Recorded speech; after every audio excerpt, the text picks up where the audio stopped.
Hi friends, and welcome back to Word, weekly passwords to the riddles of our lives. Today a question about utopia and about optimism in the face of so much pessimism. I just finished watching Raoul Peck's extraordinary 4-part series on HBO, Exterminate All the Brutes, 1,000 years of colonialism, white supremacy, that leaves us with a question of, is it possible for us to create a community, a humanity, a civilization that has equity and justice, repair and reparation at the heart? Can this happen in our lifetime? I want to say yes. It will take a lot of us to release what we know and what we own, and it will invite us to go back to the past to chart the paths into the future. And that's where this week's word is going to take us. To Philadelphia, to Mount Sinai, and all the way back to Mesopotamia and into the future of better release.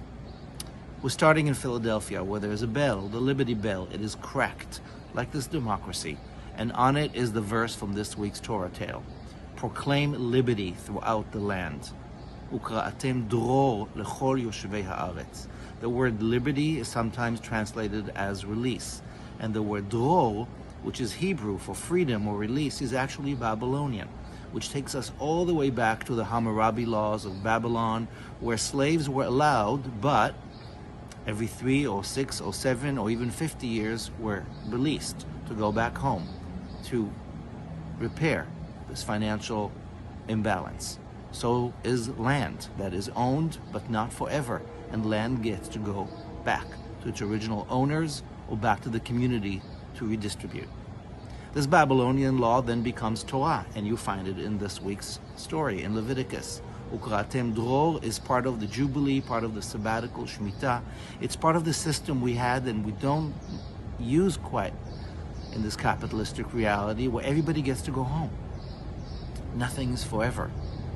We don't own each other, we don't own land, we are owned by all of this together. What if this country, the United States, and other countries in the world guilty of such colonial greed were adopting these concepts for real?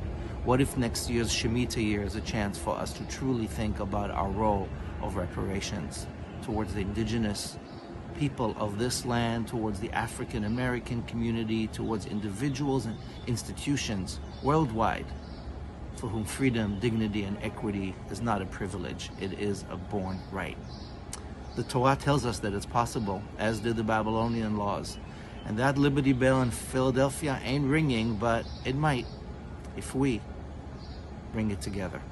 So on this Shabbat, remember, DROR means release, means liberation. It begins with us finding ways to rest and to repair and to release all this holding so we can be and we can hold and we can grow each other better.